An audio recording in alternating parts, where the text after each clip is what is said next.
ماشي هكا. مشاريع عندها وقتها، وكاين احترام تاع الاجال، وكاينه حاجه يسميوها راحه المواطن. معليش اني نزعج المواطن، ولكن في اطار محدود، ولما يشوف حاجه مليحه وتخدمت وفي وقتها ونزربوا شويه، كاين وقت نحترموه. هنا المواطن بعدها راه يرتاح مباشره.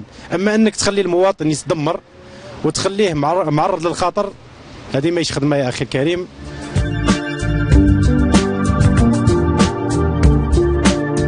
المنظر هذا اللي كنتوا تشوفوا فيه، انا ما قدرت نهضر والو وما فهمت والو وما نقول والو.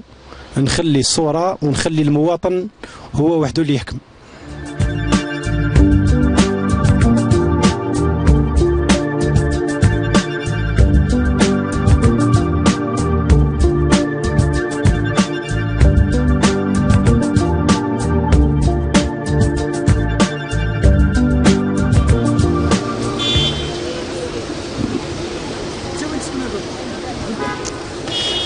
ومشروع آخر من مشاريع قسنطينة عاصمة الثقافة العربية، وهو إعادة تهيئة طريق 19 جوان أو ما يعرف بقسنطينة برو دو فرانس.